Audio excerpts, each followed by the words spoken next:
Somos governantes desse planeta.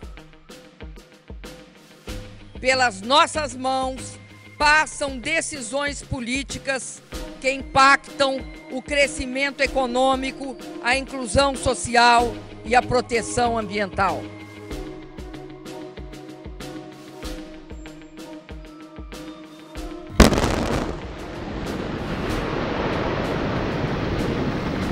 Temos a responsabilidade perante a história e perante os nossos povos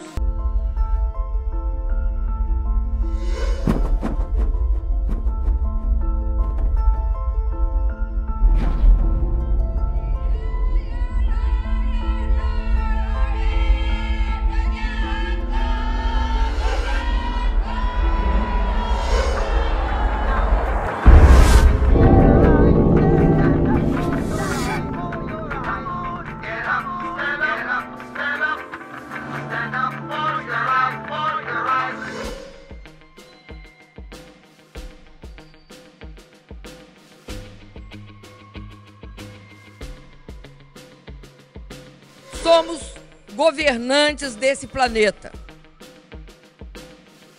Pelas nossas mãos passam decisões políticas que impactam o crescimento econômico,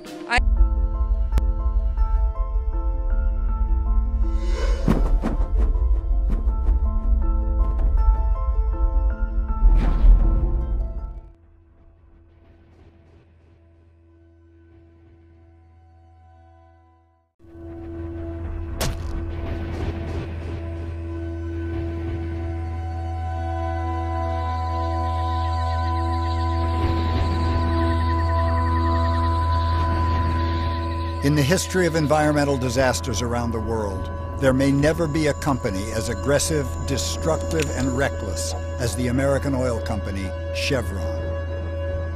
During 25 years of drilling for oil in Ecuador, Chevron, through its predecessor company, Texaco, ravaged an area 5 times the size of New York City. What had been pristine rainforest became a toxic wasteland for the forest and its inhabitants. The result? An epidemic of cancer, birth defects, miscarriages, and other oil-related illnesses.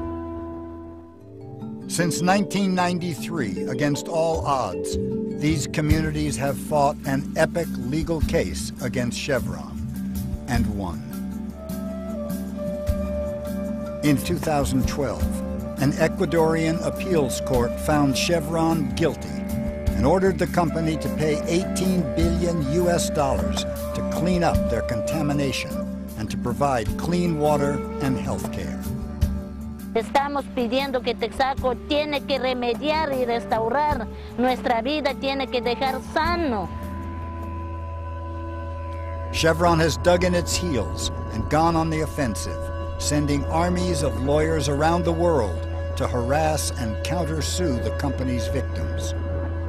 The company is currently using an international arbitration tribunal in an attempt to overthrow the legal judgment and to block justice for tens of thousands of suffering rainforest people. This is the reality of Chevron. Will you allow Chevron to operate in your country? Chevron es una compañía que nosotros hemos asustado acá y deberían igualmente otros países estar pendientes de esta compañía.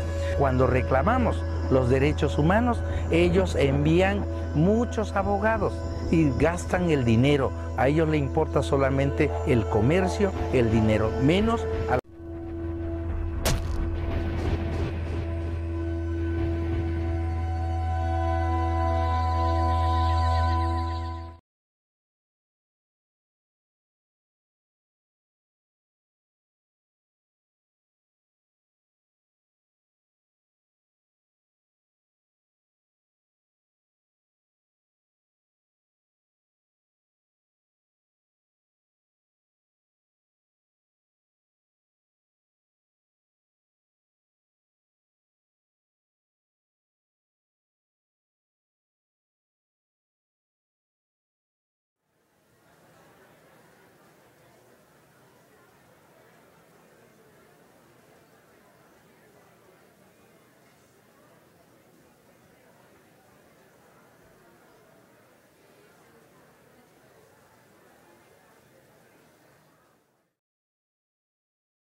Good afternoon, everyone, and welcome to the 7th annual Amazon Watch annual fundraising and celebration. Thank you so much for joining us.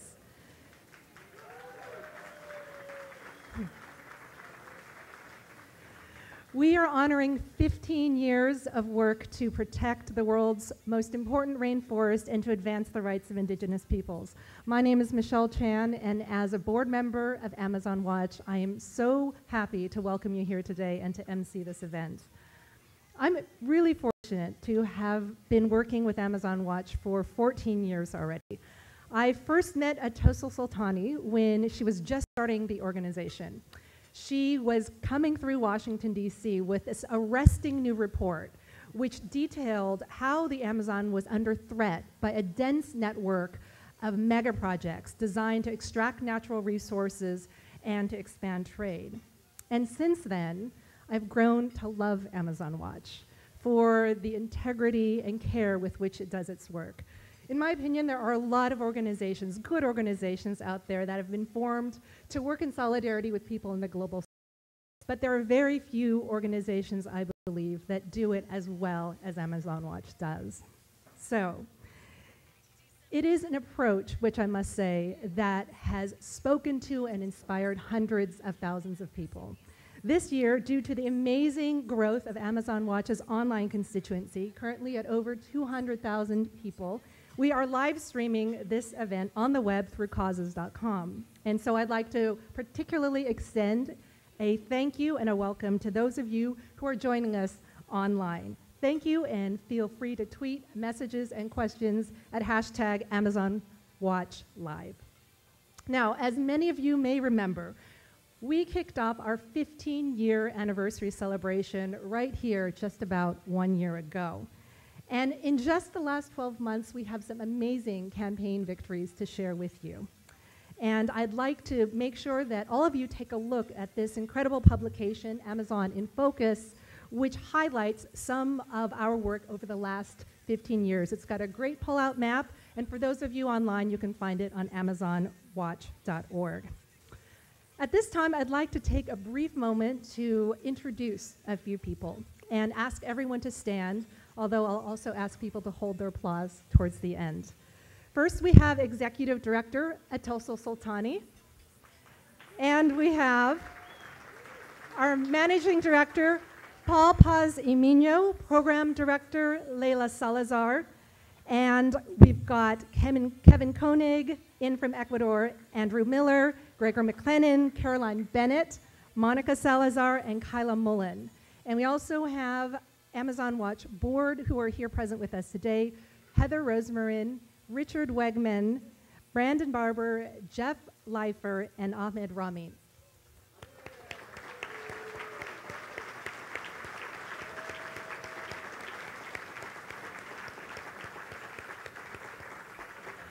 I'd also like to offer a huge thanks to our host committee and ask you all to stand at this time.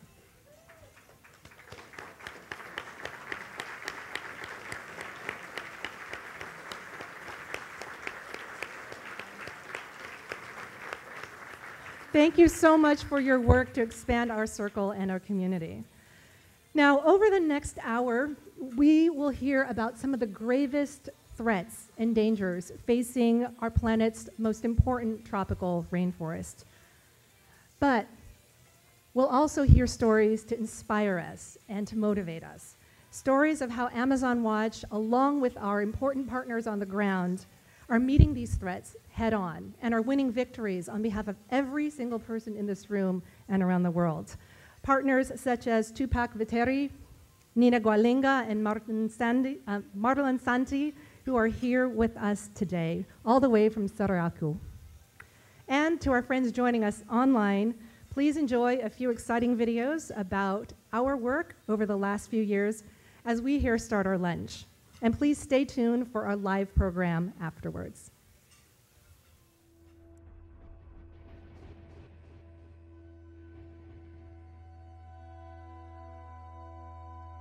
The Amazon basin is home to 60% of the planet's remaining tropical rainforests.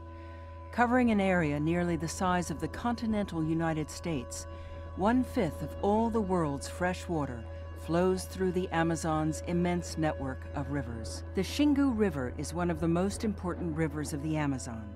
It sustains the livelihoods of over 25,000 indigenous people from 18 ethnic groups, riverbank populations, and innumerable species of plants and animals. The Xingu Basin contains the largest contiguous mosaic of protected areas in Brazil, combining indigenous territories and conservation areas. Yet here in the heart of the Amazon rainforest, the Brazilian government is planning to construct what would be the third largest hydroelectric dam in the world, Belo Monte. At a dramatic turn of the Xingu River called the Big Bend, known for its breathtaking rapids and impressive biodiversity, the $17 billion complex would divert almost the entire flow of the Xingu River to generate electricity for giant aluminum and iron ore smelters. Together, Belo Monte is actually 3 dams: a 233 megawatt dam called Pimental, a complementary dam called Bela Vista, and the main 11,000 megawatt dam called Belo Monte. To divert the flow of such a massive river, 2 artificial canals, together larger than the Panama Canal, would be carved out of the rainforest. Once built, the 2 reservoirs of the Belo Monte complex would flood over 640 square kilometers, an area the size of the city of Chicago, yet its negative impacts would be felt across an area that reaches far upstream. If the Belo Monte Dam complex is built, it will cut off the flow of the Xingu River, leaving local populations without access to water, fish, or means of transport. 2 indigenous tribes, the Juruna and the Arara, have made the Big Bend their home for generations. The drying of the river would have grave impacts on their traditional way of life, based on fishing, hunting, and farming. Sheila Juruna of the Juruna people is opposed to Belo Monte. O rio é a nossa casa, é do rio que sobrevivemos, o rio e toda essa natureza. Então, sentimos ameaçados, porque esse grande empreendimento, ele não é viável para a nossa região. E sim, poderá trazer muita desgraça, um custo muito alto, porque nossas comunidades também vivem sofrendo. Thousands of settlers who live along the riverbanks fish and farm on the Xingu's shores and islands. The Belo Monte Dam would force these families off their land and into cities. There, they're likely to compete for jobs with over 100,000 migrants who will pour into the region expecting to work in construction. O agricultor, ele jamais, se ele for para a cidade, ele vai se sentir muito oprimido. Nós não queremos ir para a cidade. Nós queremos nossas terras em paz. Migrants to the region who do not find jobs or lose their jobs after the dam is built are likely to turn to logging and cattle ranching, the leading cause of deforestation in the Amazon. Meanwhile, Belo Monte's reservoirs would flood considerable portions of the nearby city of Altamira, displacing more than 20,000 people. Dozens of species found nowhere else in the world make their home in the flooded forests of the Xingu, such as the zebra pleco, the plant-eating piranha, and the Xingu poison dart frog. Cutting off the seasonal floodwaters of the Xingu would lead to the extinction of at least 10 species of fish that are endemic to the Big Bend and have a grave impact upon countless other species. Migratory fish species are a staple in the diet of the region's people. Many of these fish will no longer be able to swim upstream past the dams to their natural breeding grounds in the headwaters of the Xingu. Other migratory species, such as the white-blotched river stingray and numerous turtle species, will also lose access to their breeding grounds. Finally, deforestation linked to dam construction will drastically alter the habitats of the endangered white-cheeked spider monkey and black-bearded saki monkey. Diverting the river would cause stagnant pools to form on the Big Bend, allowing one species to breed uncontrollably, the Anopheles mosquito. This species of mosquito spreads parasites that cause infectious diseases, such as malaria. The state of Pará already faces a malaria pandemic, and more stagnant pools will only increase the likelihood and prevalence of malaria outbreaks. The Belo Monte Dam is not clean energy. At the bottom of Belo Monte's reservoirs, decomposing vegetation from the flooded forest would release methane, a greenhouse gas that is 25 times more potent than carbon dioxide. What's more, much of the dam's energy would go to dirty mining industries. Many dams in the Amazon power the extraction and smelting of iron, copper, gold, as well as bauxite, the raw material for aluminum. These export-oriented industries generate few jobs in the region. Tucuruí Dam, built in 1984, powers the largest iron mine in the world, called Carajás. Tucuruí's reservoir flooded 200,000 hectares of forest, displaced thousands of indigenous people, and led to widespread deforestation over 25 years, seen here in time-lapse satellite imagery. Investment in mining is expected to boom in the Amazon with the addition of more hydroelectric dams. For decades, countless river defenders have fought to preserve the Xingu Basin. In 1989, a mobilization led by the Kayapo, renowned anthropologist Darrell Posey, and musician Sting, sparked an international campaign that brought the dam to the world's attention, forcing the government to cancel the project. But in 2002, the Brazilian government announced renewed plans to dam the Xingu. By 2008, thousands of indigenous people, riverbank families, and people from the Xingu Basin organized a second international meeting to reignite the campaign. By 2010, Brazil's Federal Environmental Agency granted a license for the Belo Monte complex against the recommendations of their own technical staff. Now, a license to begin construction of the Belo Monte dams has been announced, and tensions are rising in the region. The Belo Monte complex is not just about one dam. It's about the future of the Amazon. To store enough water to produce energy year-round, and in order to make the dam economically viable, the Brazilian government is likely to build additional dams upstream with much larger social and environmental impacts. If Belo Monte is constructed by steamrolling environmental laws and basic human rights, it will clear the way for the Brazilian government's ambitious plans to construct a series of additional large dams along other magnificent rivers of the Amazon. The Araguaia Tocantins, the Tapajós and Telespires, and the Trombetas, Mapuera, and Jataru rivers in the Trombetas Basin. Construction of 2 dams is already underway on the Madeira River. In fact, more than 60 large dams are planned for the Brazilian Amazon over the next 20 years, and the Brazilian government plans to build dams in Peru, Bolivia, and Ecuador. Following construction of the Belo Monte Dam, the Amazon basin would increasingly become an endless series of stagnant reservoirs, its river systems thwarted by giant walls of concrete and steel.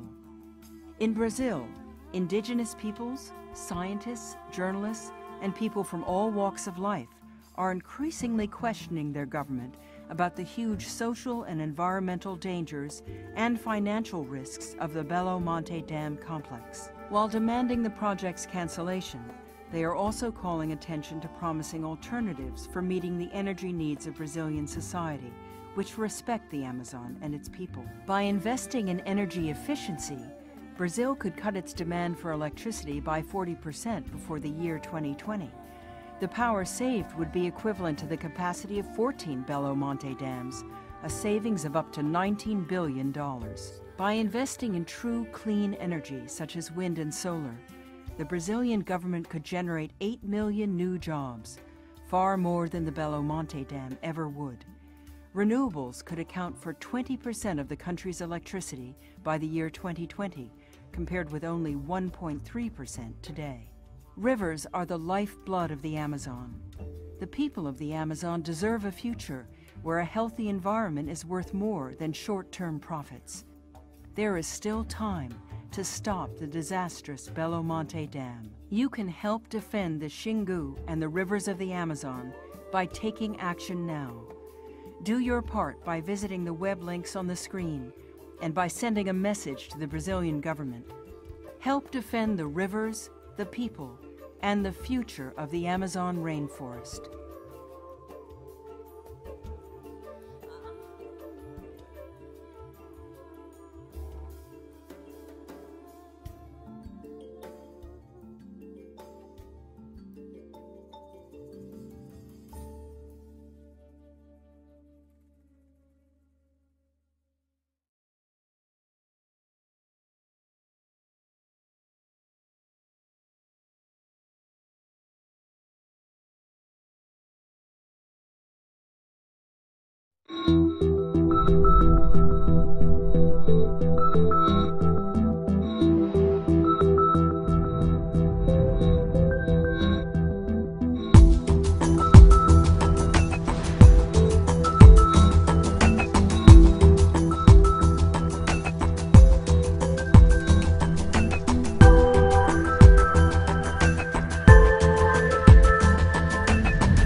In 1964, Chevron subsidiary Texaco drilled for oil in the Amazon rainforest in eastern Ecuador.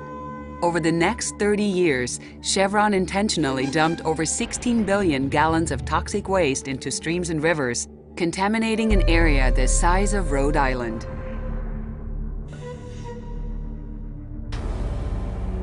Even Chevron's own representative confirmed the company's misconduct in Ecuador.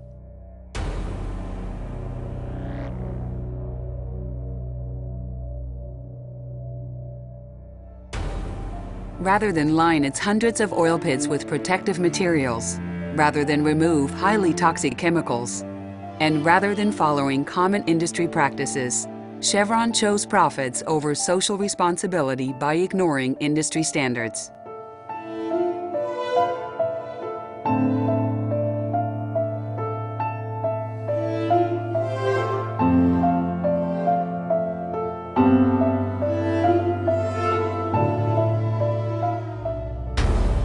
As a result, the land indigenous communities had lived on for centuries was poisoned, their cultures devastated beyond repair, and the health of the population seriously jeopardized. The area became known as the Amazon Chernobyl.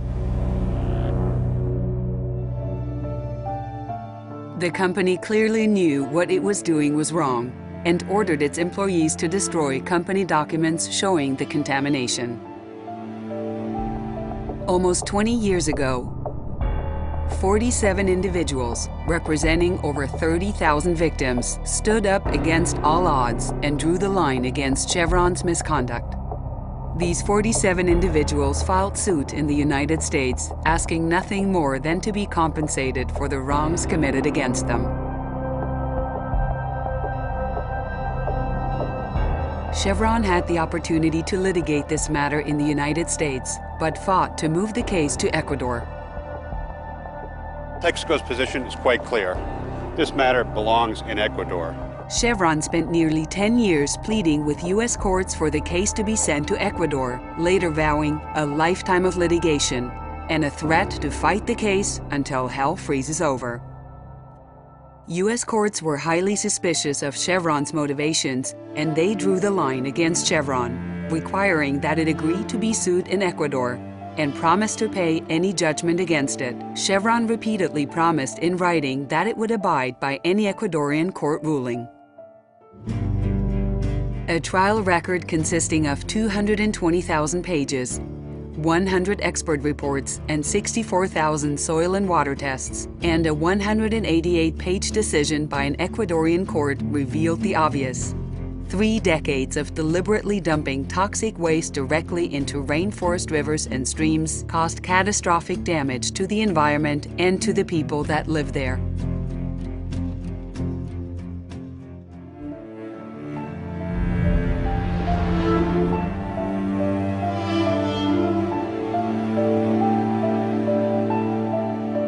The trial court stated, natural water sources have been contaminated by the defendant's oil and gas activities. And also, the acts of Chevron are clearly conduct amounting to gross negligence. But Chevron broke its promises to U.S. courts, ignores the damage to the environment, and even now refuses to apologize to the victims. To this day, Chevron is doing everything possible to avoid paying for the damage it caused, shamelessly calling the advocates, the judges, the courts, and the victims, indeed anybody who tries to hold the company accountable for its misconduct, liars.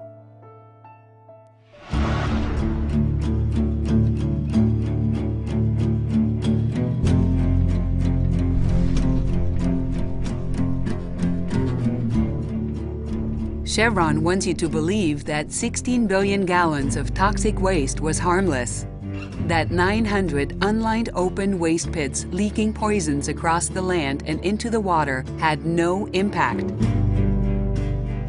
But undisputed, overwhelming scientific evidence, including Chevron's own, shows levels of toxicity in the soil throughout the area are 20 times higher than any safe standard, and sometimes more than 900 times the Ecuadorian standard. Chevron's own audit reports state that spills of hydrocarbons and chemicals were not cleaned up.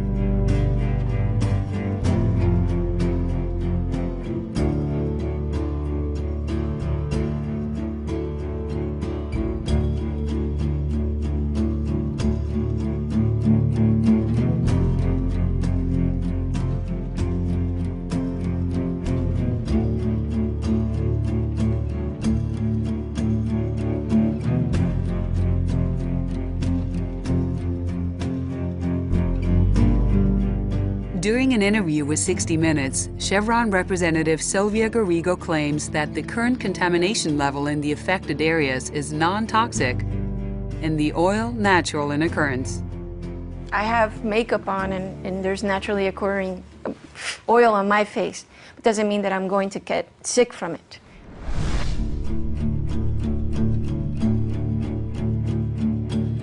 Chevron wants you to believe that even if its 16 billion gallons of toxic waste did cause harm, that it is somehow not liable to the victims. It wants you to believe that it could agree with a state oil company to make its liability to the individual victims, who were never a party to that agreement, somehow go away. But Chevron itself does not believe what it claims publicly. One of its own experts stated under oath that Chevron was never and could never be released from liability to the people it had directly harmed.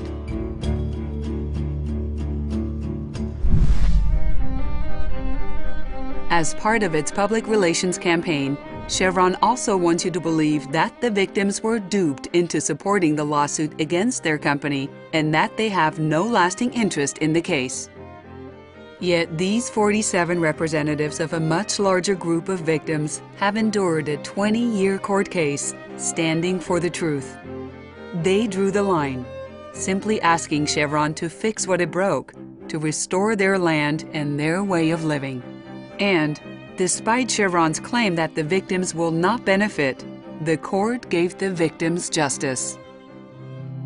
Chevron was ordered to pay for the remediation of the contaminated soil where the victims live, for the implementation of a potable water system so that they can drink clean water, for a public health system to deal with increases in cancer and other diseases, and for a restoration of the victims' indigenous communities.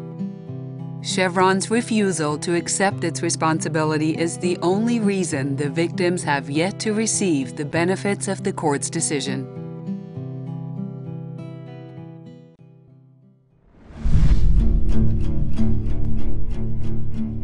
Chevron management wants you to believe that Chevron is the victim of a vast conspiracy that somehow includes every person they harmed or that opposes them, every lawyer, every expert, every judge, every court, and every government official in Ecuador. Chevron's allegations have been heard and they have been rejected, repeatedly. An Ecuadorian appellate court, in its review of the trial court process, found no evidence of fraud, noting that Chevron's allegations of fraud lead nowhere without a good dose of imaginative inventiveness. Therefore, no merit has been given to those allegations. And in rejecting Chevron's allegations, warned that Chevron would likely extend its abusive claims to foreign jurisdictions as part of Chevron's demonstrated attempt to deprive the plaintiffs of the rights to which they are entitled in this legal action. Courts in multiple jurisdictions have similarly condemned Chevron's tactics and allegations, fining Chevron for legal action simply meant to harass those helping the victims, dismissing suits as bad faith strategic lawsuits designed to intimidate and silence, and stating that Chevron's fraud allegations amount to nothing more than hyperbole, making a mountain out of a molehill. Not all oil companies deny their misconduct. Even Chevron's competitor, BP, accepted responsibility for its Gulf spill that accidentally leaked 200 million gallons of crude oil into the Gulf, less than 2% of the sludge deliberately dumped by Chevron in Ecuador. While Chevron blames everyone but itself, BP owned up. Chevron has crossed the line and continues doing so by denying responsibility for its misconduct. Chevron's lies are evident, yet the facts are clear.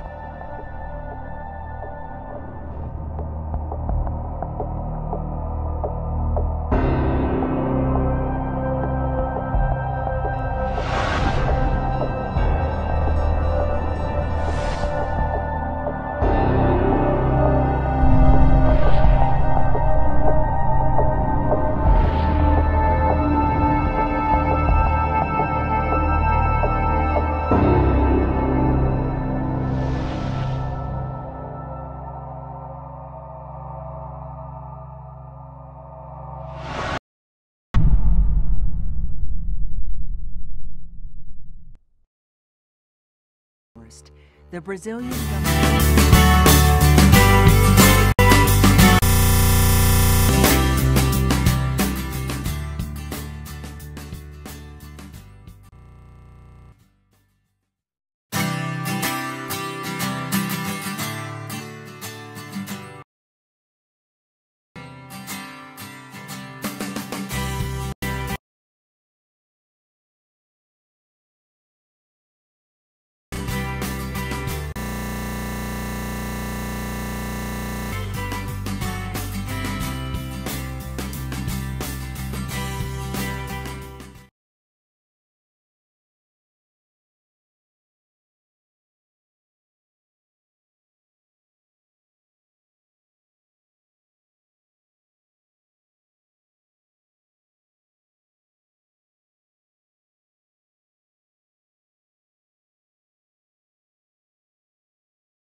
Welcome back, everyone. I hope that you've all enjoyed your delicious lunch. And at this time, it is really my pleasure to unveil to you a brand new, just hot off the presses, 5-minute video that shows the highlights of just some of this past year's many exciting activities. Special thanks especially goes to honorary Amazon Watch board member Peter Coyote, who is an Emmy award-winning actor and unfortunately could not be with us today, but he is graciously here in spirit. 7 billion people now share this magnificent biosphere we call planet Earth. 7 billion people now share this magnificent biosphere we call planet Earth. At its equator, an emerald green belt of tropical rainforests is critical to maintaining the planet's fragile balance. The world's largest tropical rainforest is the Amazon, often likened to the lungs of our living, breathing planet.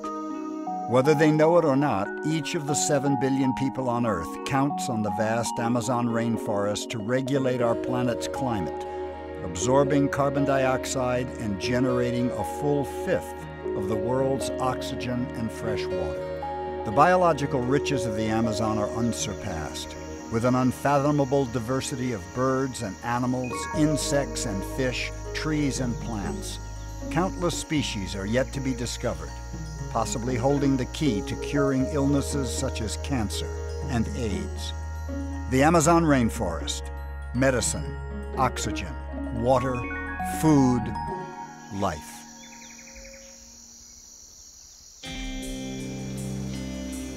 And yet, this life-giving, climate-stabilizing, biological treasure is in great danger, threatened by industrial civilization's voracious appetite for its resources.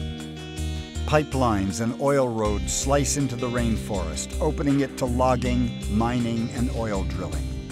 Massive dams, industrial plantations, and cattle grazing bring further devastation. Deforestation in the Amazon now releases more carbon than U.S. automobiles. But local people are standing against this destruction, and they need our help now more than ever before. The indigenous people of the Amazon are on the front lines, forest guardians defending their culture and communities while protecting the precious forests. For over 15 years, Amazon Watch has stood with these proud stewards of the rainforest, building unprecedented alliances, stopping destructive projects, and fighting for a more just and sustainable future.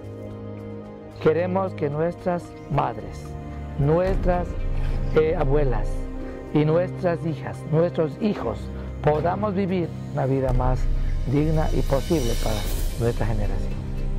In Brazil, Amazon Watch is standing with the indigenous and riverine communities along the Xingu, fighting a monstrous mega dam planned for this tributary of the mighty Amazon. This high-profile battle between destructive development and the potential of a green energy future for Brazil is galvanizing millions around the world. In Peru, Amazon Watch is helping the Achuar of the Corrientes River Basin demand cleanup of widespread oil pollution. Achuar have suffered 35 years of contamination. While standing with other Achuar communities who have witnessed oil's toxic legacy in the rainforest and are saying no to oil drilling in their pristine ancestral territory. In Ecuador, Amazon Watch has been at the forefront of the fight to hold oil giant Chevron accountable for its devastation of the rainforest. An $18 billion court verdict against the company in 2011 sent shockwaves through the industry, and Amazon Watch is committed to standing with the communities of the Ecuadorian Amazon until they get justice. In Colombia, Amazon Watch has long stood with the Uwa people, who successfully resisted Occidental Petroleum's plans to drill in their territory, inspiring the world with their courage and commitment. Across the Amazon basin, in corporate boardrooms and in the face of powerful interests, Amazon Watch has proven a force to be reckoned with. And our sense is, as go these groups, essentially goes the Amazon. And that has global implications. And today, Amazon Watch is advancing the rights of local communities, helping to build a global movement of forest guardians, bringing clean water to oil-ravaged communities, and promoting renewable energy for the Amazon. But the Amazon and its inhabitants face an alarming convergence of threats. Now more than ever, they and we need your help. For the sake of indigenous people, whose cultures have much to teach our modern world about living in harmony with the earth, and whose very survival hangs in the balance. For the sake of our global climate, the air we breathe, the water that makes life possible on this majestic planet. For the sake of future generations, Amazon Watch needs your support. Learn how you can help at AmazonWatch.org.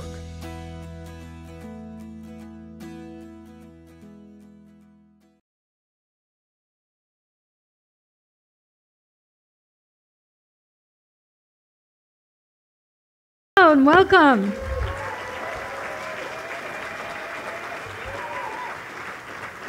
Wow, it's really wonderful that you all are here, and also thank you to our live stream viewers. You are our community. You make our work possible, so thank you.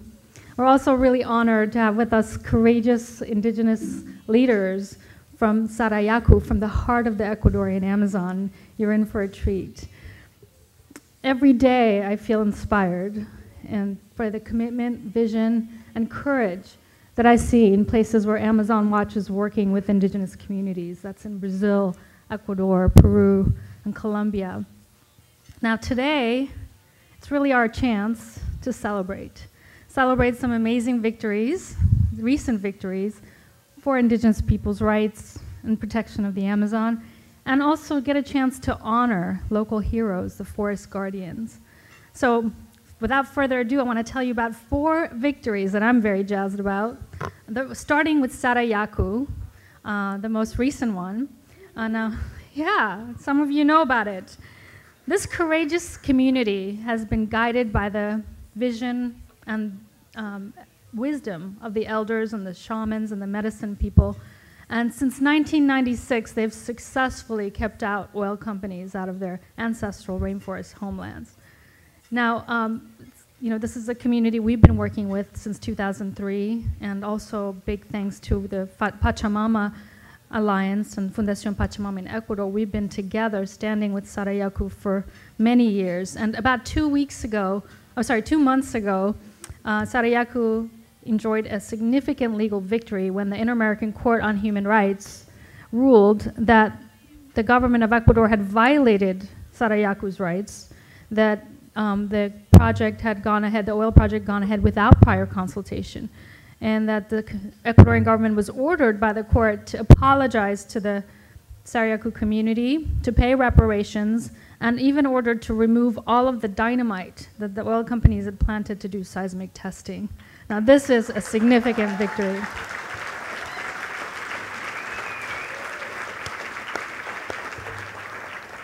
And the court really set a precedent for indigenous peoples' prior consultation. And this is a precedent that benefits indigenous peoples all over the world. And Sarayaku is a source of inspiration for indigenous peoples all over the region. Then the lucky thing is that this court decision came down at a moment where the Ecuadorian government is planning to auction off 10 million acres of new oil leases in this area of the Amazon. Obviously, we can't let that happen. It's a serious priority for Amazon Watch and our partners to stop what you will hear more about, the 11th round. And really, it's a significant priority. Moving to the Peruvian Amazon, where you might have seen glimpses in the video, just recently, Talisman Energy announced it's pulling out of its oil project in the Peruvian Amazon.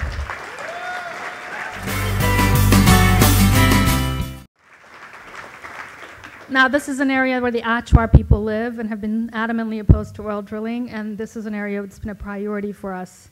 And so we're really excited. It's 5 million acres of roadless, pristine Amazon rainforest. So it's pretty significant. And just on their heels, and also in Peru, ConocoPhillips announced it is pulling out of 3 controversial oil blocks that also span millions and millions of acres in the Peruvian Amazon.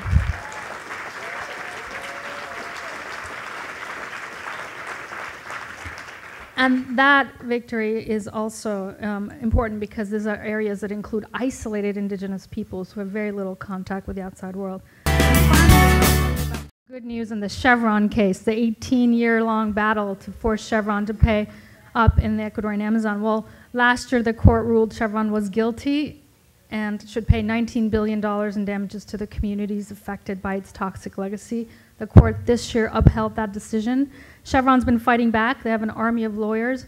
But last week, the US Supreme Court gave Chevron a serious setback when they basically rejected the company's petition for an appeal. So we are very...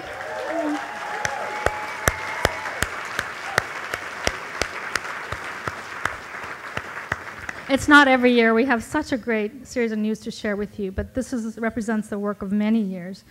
Now, we know the Amazon is important to the planet. We know we're losing the Amazon at a frightening rate, and we know we can't survive with the Amazon in terms of our climate. So this work can be heartbreaking at times.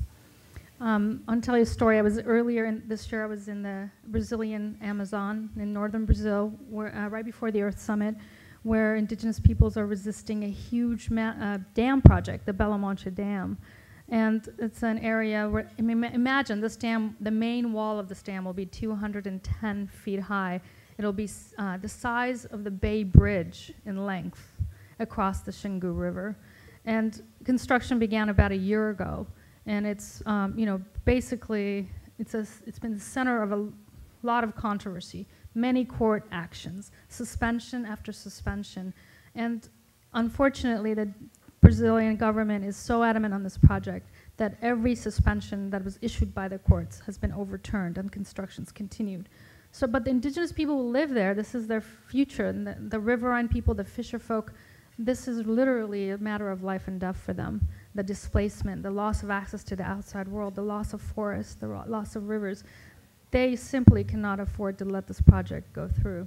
So they have been resisting, and they invited us down with our team to come and be part of a gathering that was designed to send a message to world leaders gathered in Rio for the Rio +20 summit. So exactly 4 months ago today, the people were going to occupy this cofferdam. I was assigned to take photographs from the air, so I was very excited. We were in the plane, flying over the area of the dam, and all of a sudden, I don't think I had been so excited about the action, I didn't quite realize the extent of what I was about to see. So below me, we flew over vast areas that I'd just flown a year ago over there with James Cameron, Avatar director, over lush forests. Here we were going over huge swaths of forest that were dug up and destroyed, access roads, miles and miles of access roads, workers' camps. This was a monster. It was heartbreaking. It was heartbreaking to see this monster, the face of the monster, and what we were up against. You know, when it really felt like, how is this possible that we are facing the humanity is destroying nature so efficiently, what took millions of years for nature to build. And then shortly thereafter, we were over the cofferdam with the site of the action, and I screamed for joy, because right there below there were 300 people that had been digging since dawn through the dam, through the cofferdam, this trench, and really after months and months, for the first time, these people freed the Xingu River. The Xingu, once again, I could see it flowing from one to the other. That was an inspiration. And they'd spelled out with their bodies, Pare Belo Monte, stop Belo Monte. In this small way, they had created a shift, a turning point. It was the beginning of the Earth Summit, and it was top news story. And for the next week, every day there were actions during the Earth Summit. And this was the #1 controversy in the front pages of the Brazilian papers all through the Earth Summit. And it began to really be a battle against 60 large dams that Brazil's planning to build in the Amazon, and not just this one dam. And so I'm here to tell you the actions have continued. Our staff member, Maíra Iragaray, our Brazil campaigner, actually couldn't be with us today because a week ago, fisher folk and indigenous peoples have taken over the dam again. They're stopping construction. 70 trucks have been stopped in the main cofferdam, where they're trying to build close off the last stretch of the cofferdam to close off the Xingu River. And right now, they're there, blockading and occupying the dam. And we have this video message from Maíra, who couldn't be with us here today. Dear friends and supporters, I'm here in the heart of the Amazon rainforest with the youngest warriors occupying the cofferdam of the Belo Monte Dam. And I just want to say thank you so much for all your support from the bottom of my heart. Without you, this wouldn't be possible, and we are helping those kids to have a better future and to let this river. Dear friends and supporters, I'm here in the heart of the Amazon rainforest with the youngest warriors occupying the cofferdam of the Belo Monte Dam, and I just want to say thank you so much for all your support from the bottom of my heart. Without you, this wouldn't be possible, and we are helping those kids to have a better future and to let this river, the Xingu River, to run free. Obrigada. Now, the rainy season's right here, and really close. If the rainy season arrives before they're done closing off the river, we could delay this dam for 6 more months. So I invite you all to close your eyes, take a deep breath. Let's visualize a peaceful resolution to this conflict. Imagine a day where there are no more mega dams planned for the Amazon. And like we do here in California, governments are actually removing dams and restoring rivers. Let's now pray for rain. Pray that the rainy season comes soon and halts construction, and that the Xingu River keeps flowing freely. That this rain buys us time until the Brazilian Supreme Court makes its final ruling, and that the court rules the project's illegal, it violates indigenous people's rights and must be suspended. Let's now imagine the dam is suspended. I'll give us a moment here to put out this prayer. Thank you. While the odds are stacked against us, we will hold out the possibility that there'll be a day when the governments of the region embrace solutions like wind and solar and forego their plans to build these 70 mega dams. That we take we hold the possibility for a moment when the Xingu continues to run free. So now, as I reflect over the last 15 years on how much we've achieved, one thing is very clear. You know, this work requires long-term commitment. It requires long-term investment. If you take the Sarayaku victory, for example, this is a precedent-setting victory that took 9 years to bring about. So what makes Amazon Watch incredibly effective? 3 things. Our amazing team of talented, passionate people, our supporters, our partners on the ground, who we are committed to defending, and our strategies. Sometimes we're outside, sometimes we're in the boardrooms, at times we're on the ground. We're always telling the story and challenging, really, you know, exposing and bearing witness to some of the most difficult situations. And we're holding out hope, and we're there for the long haul. So when I see you here in 5 years, when you're here for the 20th anniversary of Amazon Watch, what is it that I'd like to be able to say we've achieved? We as a movement would like to see that all oil companies have adopted the policy of free, prior, and informed consent. Yeah? Yeah? That there's a moratorium on all new oil and gas exploration and development in the Western Amazon. That all of the indigenous land claims, all of the indigenous territories in the Amazon have been demarcated and legally recognized and on the map. That Amazon countries have embraced green forms of energy like solar and wind, and that there are no new large dams planned for the rivers of the Amazon, and that the Xingu River continues to run free.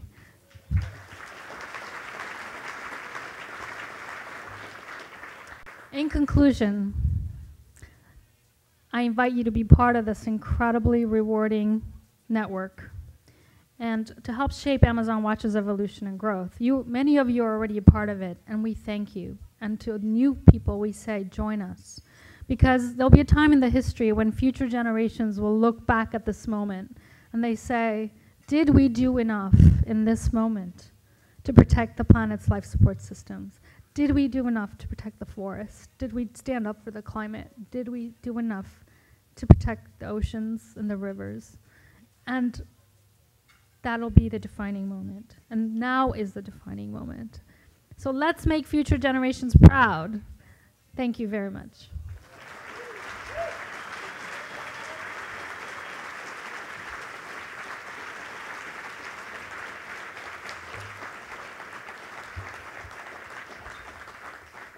It is now my pleasure to invite Kevin Koenig, the one and only from Quito, Ecuador, up here to introduce our special guest.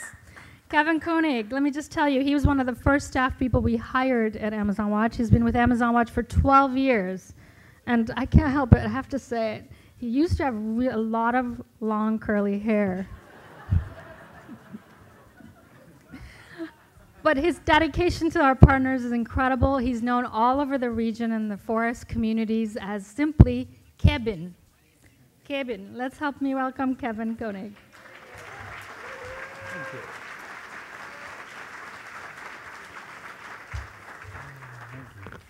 See, that's what happens when, you work at Amazon Watch for 12 years and become a new dad. You lose your hair, but you can sleep well at night.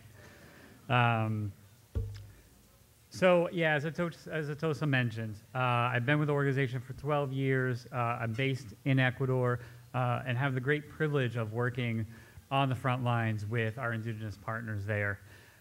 We traveled up together. They left on Friday. It was an incredible long trip, and I wanted to share something with all of you to understand sort of what it goes through for folks that are in their position. They're high-profile leaders in Ecuador.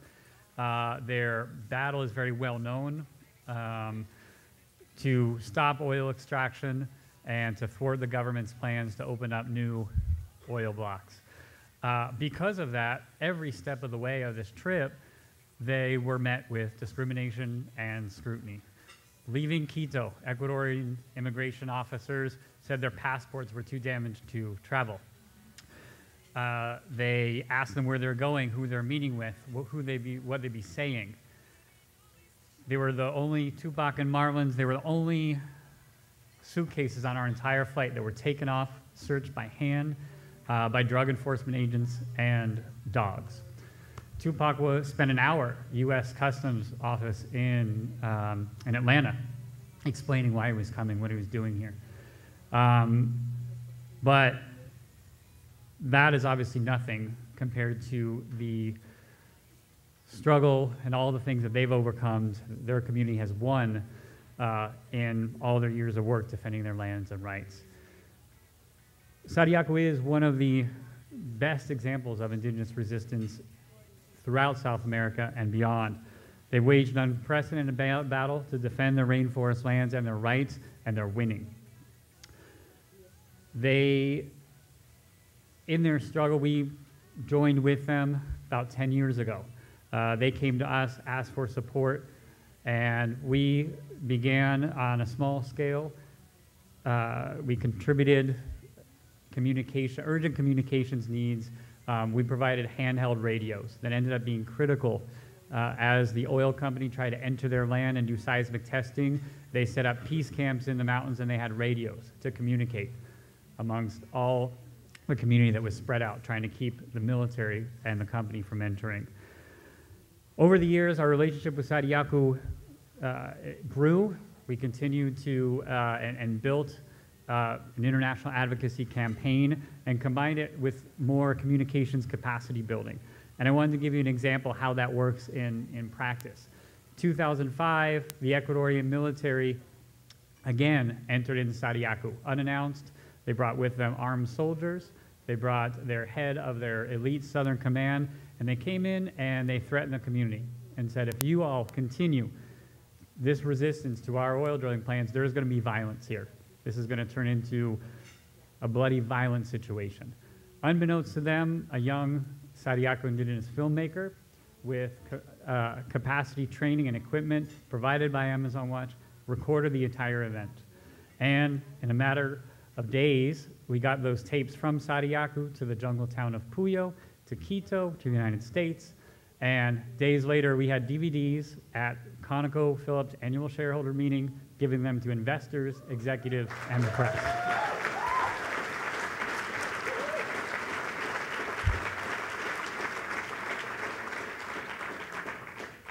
That's the kind of partnership and the kind of added value and niche that Amazon Watch plays with all of our partners in the Amazon. And without further ado, I'm greatly honored to introduce a young leader from Sariaco, instrumental in their recent victories. He comes from a long line of leaders, medicine people in Sariaco, and he's now the current vice president of their federation. So join me in welcoming first Tupac Amaru Viteri.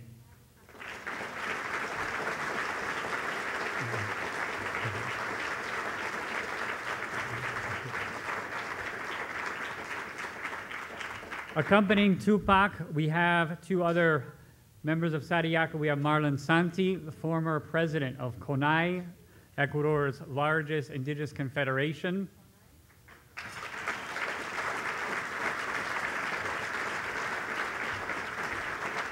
We also have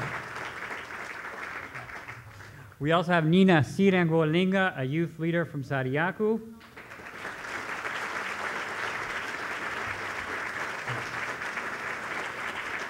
And we have Andrew, aka Amazon Miller, that's going to help us with interpretation. Thank you.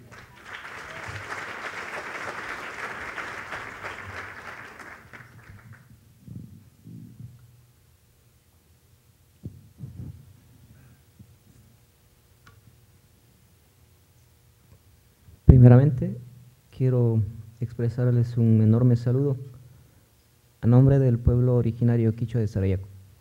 First, I'd like to offer the warmest greetings in the name of the indigenous peoples of Sariaco. El pueblo de Sarayaco ha sido nombrado por los Tayaks. The name Sariaco comes from the Tayaks, the spirit people, El pueblo del mediodía. the people of the middle of the day. Los Tayaks eran los primeros hombres que habitaron la selva de Sarayaco. The Tayaks were the first beings that lived in the jungles of Sariaco, Nosotros somos hijos de ellos. and we are their children. Venimos desde la selva amazónica para expresar hacia ustedes nuestro compromiso We come from the Amazon jungle to express to you our commitment, compartir con ustedes la resistencia que llevamos para defender nuestros territorios, to share with you the resistance that we have in defense of our territories, la resistencia que llevamos para defender nuestra cultura, nuestra identidad y nuestra vida. the resistance we have to defend our culture and our lives. Hemos dejado a nuestras familias allá, ellos nos están esperando en Sarayaco. We've left our families there and they're waiting for us back in Sariaco. El pueblo de Sarayaco queda en el corazón de la Amazonía ecuatoriana, en la provincia de Pastaza. The community of Sariaco is found in the heart of the Ecuadorian Amazon, La in única the province of Pastaza. La única forma de llegar allá es en canoa o en avioneta. The only way to arrive there is either in canoe or in small plane.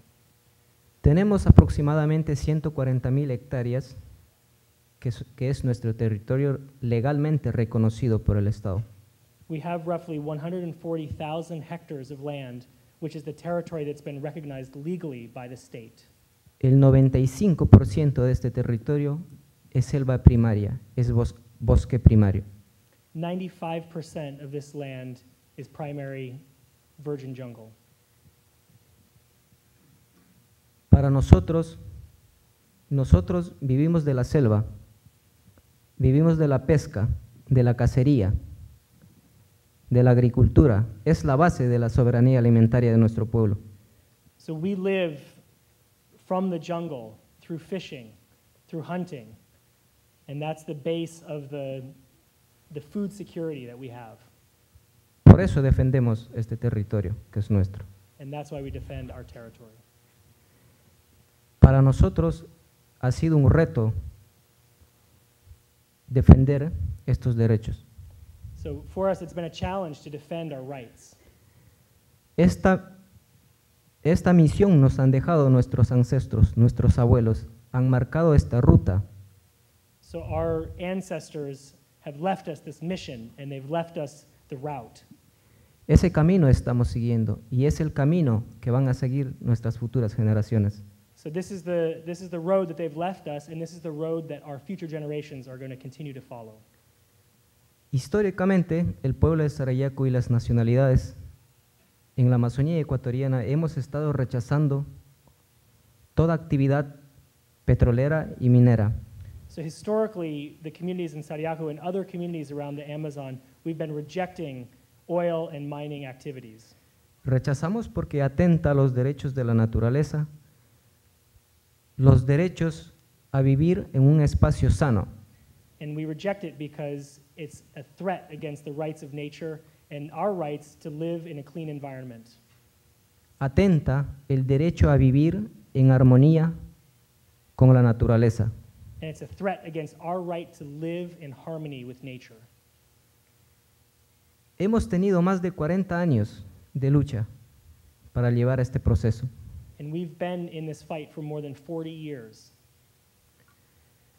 Los pueblos amazónicos que estamos en el Ecuador tenemos una cosmovisión muy diferente al desarrollo que tienen la sociedad internacional. So the indigenous peoples of the Ecuadorian Amazon have a very different cosmovision of what development is as opposed to the international community. Desde nuestra cosmovisión, el desarrollo para los pueblos indígenas es sin petróleo. So from our cosmovision, the idea of development is an idea without oil. Es sin minería. It's without mining. Esto significa que para nosotros el desarrollo, la concepción del summa causa, el buen vivir, This means that for us, the concept of summa causa, good living, consiste en tener tierra sana, ríos sanos, especies abundantes que garantiza la soberanía alimentaria para los pueblos indígenas. means for us to have clean land, clean rivers, and abundant species which form the basis of our food security. En el año 2002-2003, en el pueblo de Sarayaku ingresó una compañía extranjera de forma inconsulta y arbitraria. So in 2002-2003, a foreign oil company came into Sariaku territory without any consultation. Violando la Constitución, violando los derechos, violando los instrumentos internacionales como el Convenio 169 de la OIT, las declaraciones de las Naciones Unidas. And this was in violation of the laws, the Constitution, and the international mechanisms like ILO Convention 169.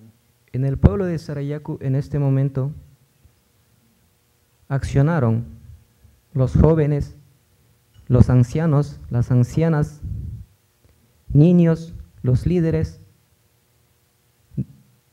durante 6 meses.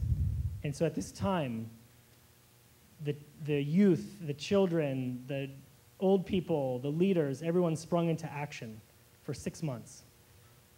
Aquí expulsamos de nuestro territorio a esta empresa que ingresó de forma inconsulta. And so we were expressing to the company, and we were able to expel the company that came into our territory in a way that was not consulted.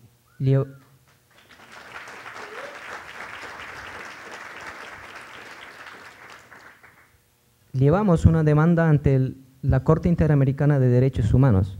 And we brought a demand, a legal case, before the Inter-American Court of Human Rights. El 27 de julio del 2012, la Corte Interamericana dictó la sentencia a favor del pueblo de Sarayaku. And on the 27th of July of 2012, the Inter-American Court of Human Rights came out with a sentence in favor of the Sariaku people.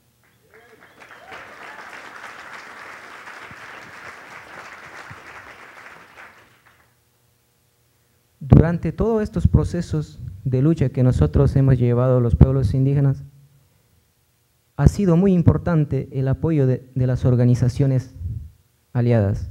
So over the course of all of these struggles that we've carried out, has been very important the solidarity and the support of allied organizations. Hemos trabajado cerca de 10 años cerca de 11 años con Amazon Watch. We've worked for almost 11 years with Amazon Watch. Este apoyo ha sido clave. Hemos trabajado en el tema de comunicación, información. And this support has been key. We've worked in the areas of information and communication. Con este apoyo hemos logrado muchas cosas. And with this help, we've achieved many things. El ejemplo es, con el apoyo de Amazon Watch y otras organizaciones, ha sido posible que el pueblo de Sarayaku tenga un éxito en la demanda ante la Corte Interamericana de Derechos Humanos. And one example has been that with the help of Amazon Watch and other organizations, we have been successful in the demand at the Inter-American Court of Human Rights. A pesar de que hemos ganado todo esto, en este momento los territorios de las nacionalidades está gravemente amenazado. But even though we've had this success, the territories of indigenous peoples in Ecuador are very fiercely threatened. El Estado ecuatoriano en este momento está llevando la 11ª ronda de licitación petrolera. Right now, the Ecuadorian state is bringing forward the 11th oil round.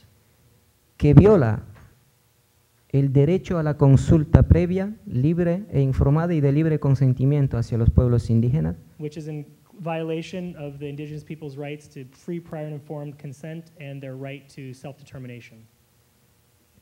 Que está dictaminado dentro de la sentencia, que el Estado tiene que cumplir.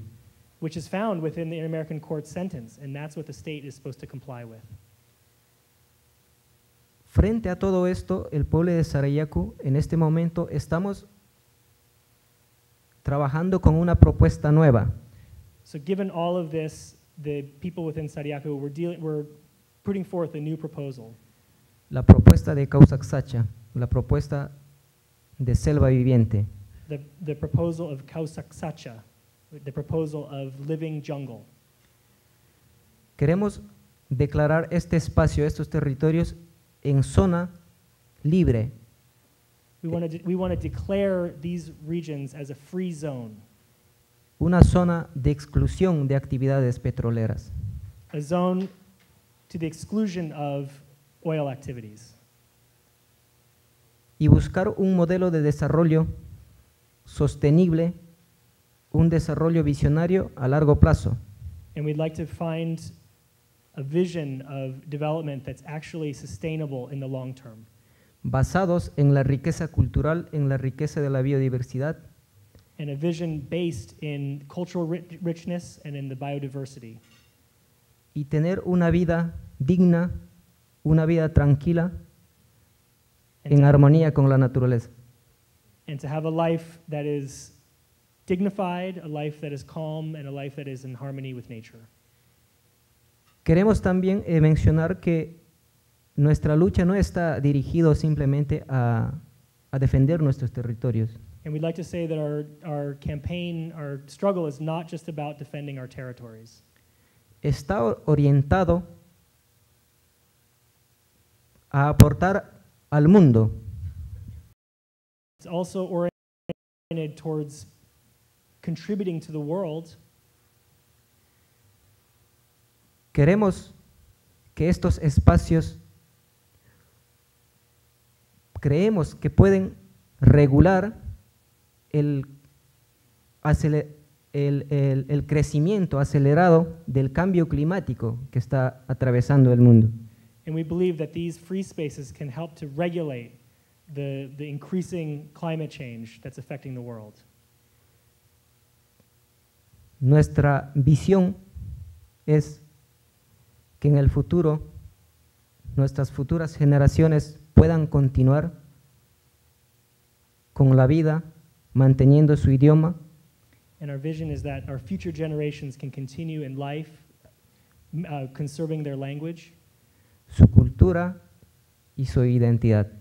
Conserving their culture and their identity. Nuevamente quiero agradecer muchísimo a los que han hecho posible para que nosotros estemos aquí. Once again, I'd like to thank very much all the people who've made it possible for us to be here. A Amazon Watch que nos ha hecho la invitación. Thanks to Amazon Watch who made the invitation. Y a Kevin, quien nos ha estado acompañando durante todo el viaje. And of course to Kevin, who's been accompanying us during the entire trip. Muchas gracias. Thank you very much.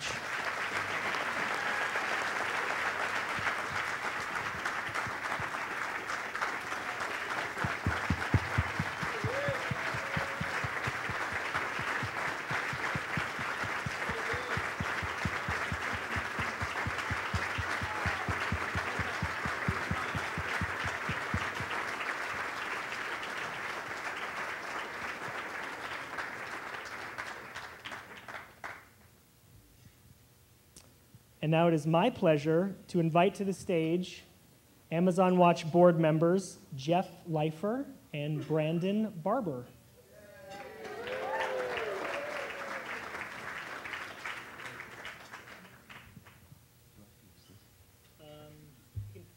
Duke it out, Brandon. Okay, here.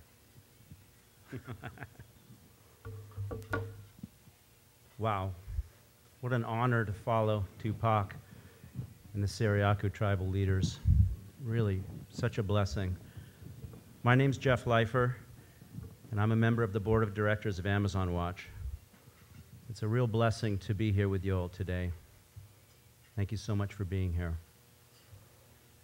I'm so happy to share the stage with my dear friend and fellow board member, Brandon Barber, as well. I hold my hand up here. I'm going to open this up. So this is the part of the program where we ask for your support. It's a real honor to do that, a personal honor. But first, I want to share a short story with you. This summer, together with 20 social entrepreneurs, many of whom are here today, yeah, I had the rare experience to be in the majesty that is the Amazon of Ecuador. In partnership with the Pachamama Alliance, Amazon Watch organized a remarkable journey to Ecuador. One of the most special parts of that trip was a first-time ever delegate visit to the community of Sariaku. It was a magical highlight of our expedition. We participated in celebrating the victory of the judgment we've been hearing about in the Inter-American Court. We learned about the circumstances of the urgent threat in the region, the 11th round, the impending auction of pristine rainforest to oil companies. Following many interesting meetings, there was drumming, singing, dancing, lots of homemade chicha to go around. But after a number of days, it was time to go. So half our group got on a plane and departed for the Ashwar territory, deep into pristine rainforest, stay at the Kapawi Lodge.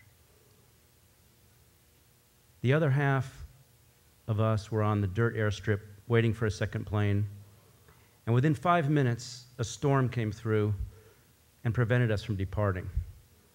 It was a relentless storm. It rained, and it became clear that nobody was going anywhere for quite a while.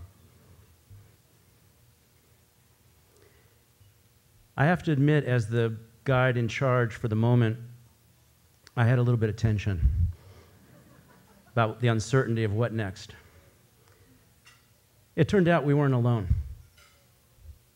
A small cadre of Shuar men, 5 or 6 of them, youngest being 16 years old, including the leader of the Shuar territory, approached our longhouse, wet and cold, shivering, but with big smiles. They had originally traveled to Sariaku by canoe many, many hours, and in their travels, their canoe had tipped over, and they'd lost most of their belongings. When they told us the story, they were laughing about it, as if it were nothing. My mood began to shift instantly. I was getting some kind of a transmission here. Very quickly, very naturally, we began to work together. People at some of these tables know this story so well. We started searching for dry firewood for an all-night fire, creating extra spaces for sleeping, finding blankets. Local villagers gave us their food, protection from the shelter. We sent out a search party in a deep rainstorm. Part of that party's here, looking for extra provisions, trying to find a satellite communication connection. But back at the longhouse, it was just smiles and hugs, laughter. That was the communication technology. Over dinner, we laughed about these young hunters, young warriors, who expressed their romantic interest in courtship by killing and hunting food, providing the bounty on the doorstep of the family, the woman they were interested in, after which they would live with that family and help that woman's parents for a year before getting the blessing of the parents to be together. Tongue-in-cheek, they declared, after we fight the oil companies, we'll come to America to claim your women. This is true. I believe it. In the same breath, we could feel the danger of deadly initiation rites of passage that they experienced at age 10, 11, 12 years of age in the Shuar region. One young man told a story, mesmerizing story about his father, a 91-year-old shaman who we got to know personally, who had to leave Seriaku as a very young man, only to return 15 years later as a medicine elder, currently the village shaman in Seriaku region. So late into the night, we're sitting around a fire, being regaled with these stories, these personal, deeply vulnerable stories. We're bonding around a bounty of vanilla wafers that we recovered, about 25 boxes. Pretty high. And the Shuar chief begins to describe his people's love of the forest and his dream for peace in the region. The indigenous people of the Amazon live very close to the earth. They experience the mandala of all living things in such a special way, at the heart level, rather than an idea. This transmission was working on me. I was letting go many of the constricts and rigid ways that I've been thinking in the West. Indigenous people of the Amazon cherish a worldview of abundance, a worldview of humility. The chief went on to describe generations of people dying to protect the forest. We got pretty choked up. I understood in that moment that if necessary, they would fight to the end to protect their people, to protect their land. I also better understood the sacred partnership that we share with them in waging peace, a peace crusade to save the Amazon. They are the stewards of La Selva, the most biodiverse ecosystem on the planet. This is my definition of prosperity. That night around the fire will stay with me for so long, I'm sure. The two worlds that seemed separate on that very first moment of fear became illuminated as one. Bonds of compassion and interconnection became visible. In just a moment of time, I experienced a shared purpose. One connected community invested together in a positive future. So all of us are gathered today as a part of that community. We've got an opportunity today, an opportunity to claim our part in this rich movement, an opportunity to support a trailblazing organization, Amazon Watch, to take our place in this bold and effective movement. Your support matters more than you can know. I invite you to give it a level that is meaningful. Meaningful to you because it's an investment in the future. Give it a level worthy of your highest purpose. Risk changing your life. Giving deeply is feeling your heart in action. I know that feeling and I use it as a touchstone. I return to it all the time. We really are one community working towards one common goal. We're one community creating the gift of peace. I want to ask a dear friend of mine, Matthew London, who came with us to Ecuador, to just stand at your table, and there's a microphone somewhere, and just say hello. And, hello. Offer us a quick word. So 2 months ago, my wife Sylvia and I, along with a number of friends, went to Ecuador, along with the Amazon Watch, and we saw firsthand the terrible effects of resource exploitation on the land and people, absolutely devastating. And we also saw firsthand how effective Amazon Watch is in partnering with indigenous people throughout the region and to help address these dire situations. And it was a life-changing trip. I'll never be able to pump gas again without understanding the effects every time I pull the trigger. The biggest lesson for me was that the finger of blame needs to point directly at ourselves. We who live in this modern destruction with our iPads and all the goodies, driving around in cars, this is the reason why this destruction is happening ultimately. But we also bring hope as agents for change. So to show our support and appreciation for Amazon Watch, my wife Sylvia Wynn and I, along with family and friends, are making a donation. $7,500. And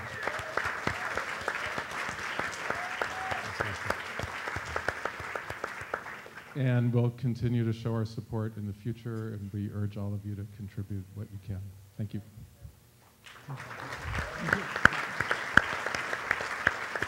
Thank you, Matthew. Thank you so much. So in that spirit, I invite you to declare your own partnership with Amazon Watch so that we can continue building bridges between worlds and waging peace. Peace to save the Amazon, peace to save the culture, and the land of the people who live there. Please join me. Brendan, thank you. All right. Don't go away. Okay, I get the fun part. It's amazing to stand here in this community. I mean, you've all had it spelled out, the kind of a difference that you are making through Amazon Watch. And then we get to multiply the power of our presence by the over 350 people there are today here in this room. I don't know how many of you believe in magic, but I know that there's power in our intention and that there's power in our focus. And when we as individuals put our intention on something, it has that much greater probability of becoming real. And when we bring over 350 of us together and we put our intention forward, that's really powerful. We really can create magic. And the power that we're channeling with our intention is a blessing of financial energy. If you can afford to do the work, you can do amazing things. Like these 4 victories that Atosa called out today. The work in Sarayaku. All of this is possible because of our intention and our financial focus, our power to make these things real. So, before I go any further, I can't believe that I get to do this. One of my greatest inspirations is here, and I get to ask Lynn Twist to say a few words about Amazon Watch.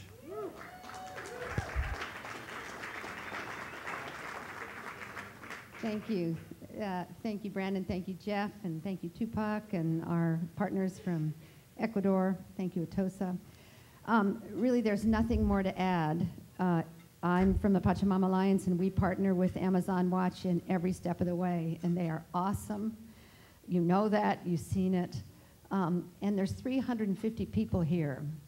And I invite you, as Jeff did so eloquently, to really step up. You know, I often think, what would I have done if I'd been alive when this country was decimated by the colonials? What would I have done if the indigenous people had come to me, the ancestors of Tom Goldtooth here, and said, help us stop this from destroying our land?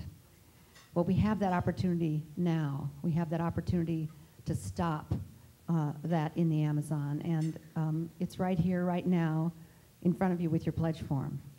So I urge you to contribute, to go huge, to not hold back, to make this day one you'll always remember, and to be a huge contributor, a small contributor, a frequent contributor, any kind of contributor to Amazon Watch right now.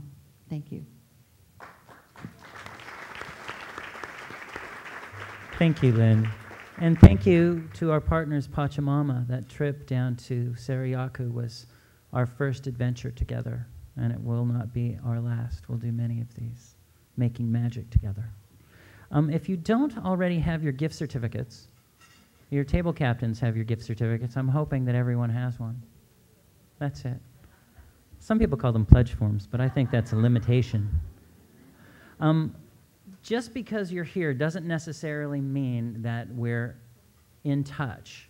And I want to draw your attention to the most important piece, which is your information. Please make sure to fill that out so that we can continue to be a part of this community together. That's really important. And then on the other side, some people call this the business side, you have 3 different flavors of how you can engage with this work, 3 different ways that you can be an ongoing part of making a difference in Sarayaku, in Peru, in Brazil, in the Amazon. At the top, you get to affirm your declaration of partnership. That's always fun. You can say it, I declare my partnership. I declare my partnership. I declare my partnership. All right.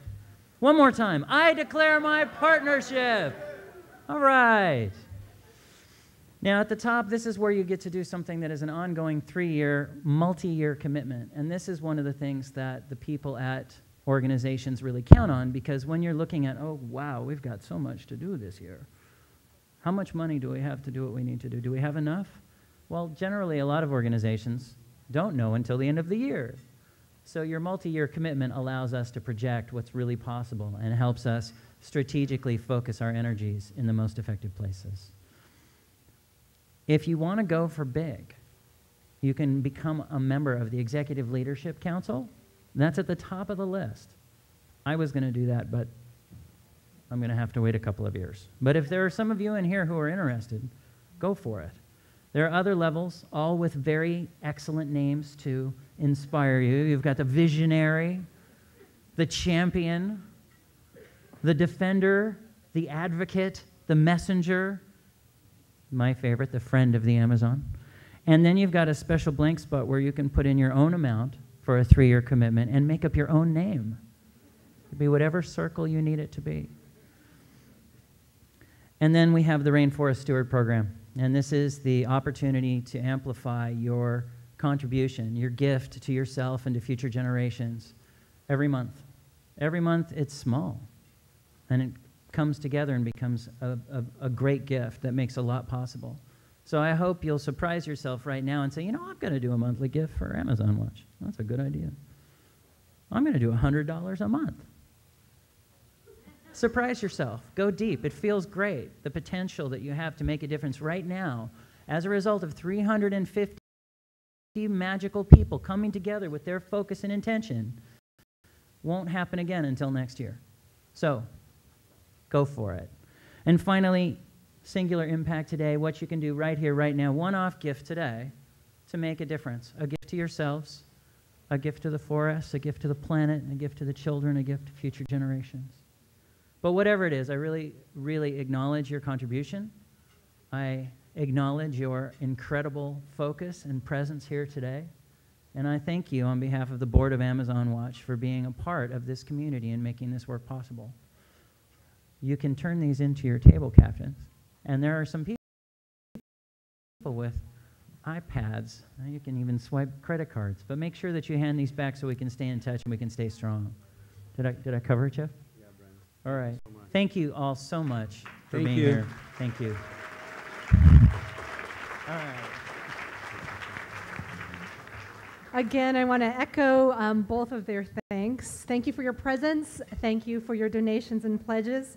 And please remember to give your envelopes to your table host. More thanks to our interns, Amazon staff, volunteers, board members, to Causes.com, who is making the live stream possible, and to the business sponsors who are listed in the Amazon in Focus publication. Thanks especially to our honored guest from Sarayaku for coming so long and traveling so far to be with all of us today, and for your inspiration and your work.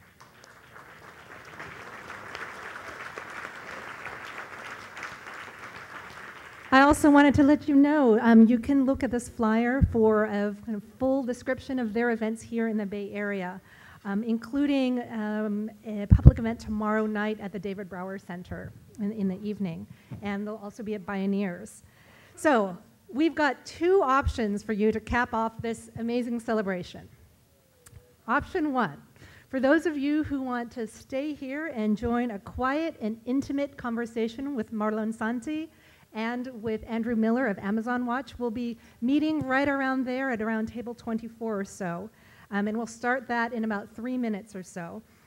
Online guests, you can also join us, hang on for a few minutes, and we'll start this conversation. So, second excellent option, if you feel like mingling and socializing, is to join us outside in the bar area for desserts and for drinks, for mingling and lively conversation, and especially the chance to meet with Tupac and Nina, who have, again, come from so far. So please, if you feel like doing that, give them your greetings out there. We just ask you to sort of pick up and move there with a little bit of speed so that we can get set up here and have our small and quieter discussion. With that, thank you so, so very much for joining us this afternoon, and have a wonderful rest of your day.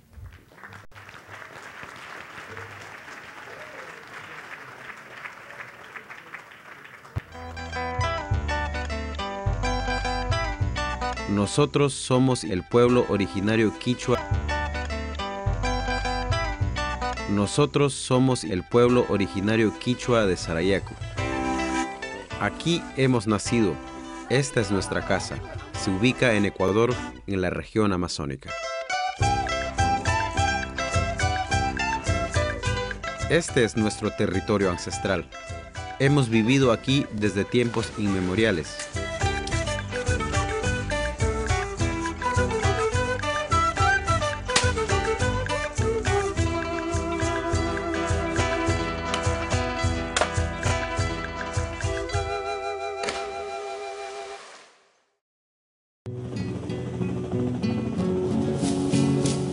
En 2002, una compañía petrolera ingresó a nuestras tierras. El gobierno le había dado una licencia para explotar petróleo.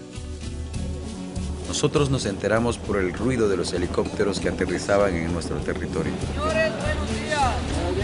Tengan la bondad de bajarse, salen a pie hasta que la canoa cruce. Tengan la bondad, por favor. Allá, primero yo estoy documentando, por favor. Toda nuestra vida se vio afectada en esos meses.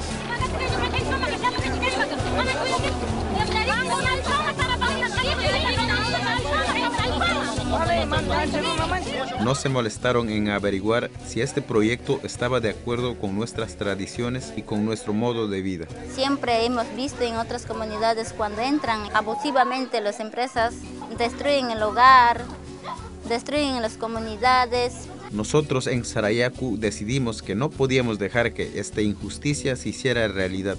Con nuestras acciones llegamos hasta la Corte Interamericana de Derechos Humanos. Está en Costa Rica. Vamos a mostrar que aquellos pueblos que han llorado, aquellos pueblos que han sido marginados, aquellos pueblos que lo han maltratado, lo han humillado, el pueblo de Sarayaku va a decir basta.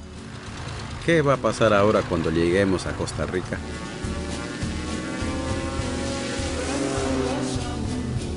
Tendremos éxito con nuestro viaje.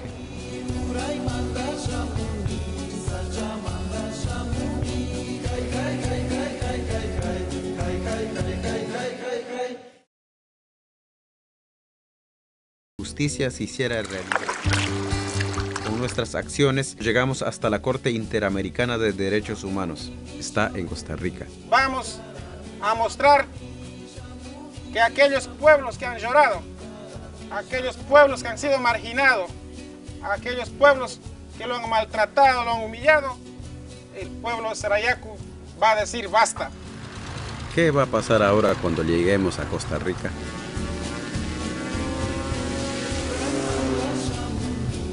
¿Tendremos éxito con nuestro viaje?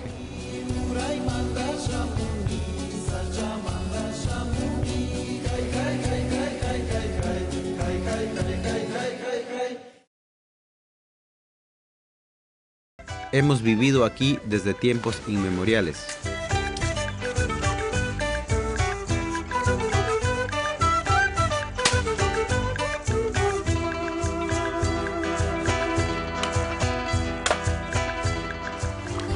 Cuando era niño, aquí anduve normalmente sin contaminación. Antes de la llegada de las compañías petroleras, todo esta selva tenemos como farmacia, tenemos como mercado suficientes animales. En el río también hay bastantes peces. Pero cuando llegó la compañía Texaco, este río quedaba totalmente lleno de derrame de petróleo. Los peces murieron como patos, como lagartos, como capibaras. Por ese motivo nosotros hemos demandado al caso Texaco para que responsabilice a la Texaco para limpiar toda la contaminación. Pero aunque estamos haciendo la lucha contra la compañía, nosotros estamos buscando un apoyo más inmediato para tener agua limpia. Ahora estamos trabajando instalación al sistema agua lluvia. Estamos tratando para mejorar la calidad de agua y también calidad de vida y para vivir sanos en la comunidad. Quería decir a los donantes que nos apoye económicamente para que nosotros, aunque estamos luchando con caso Texaco, queremos tener primero lo más necesario, tener agua limpia.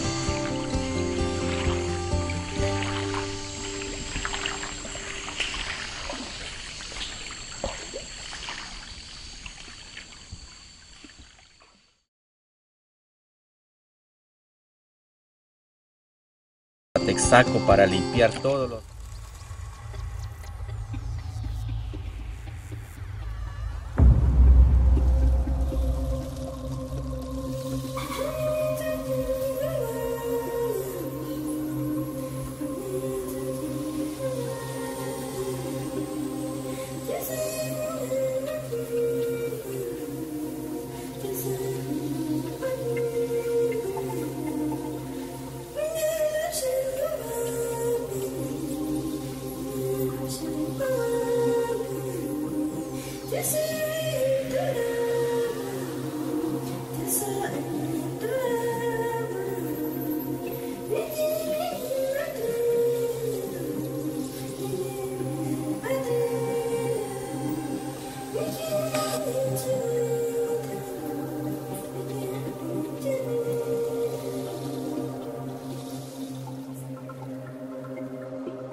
right, fantastic. Well, welcome to this special post-luncheon event.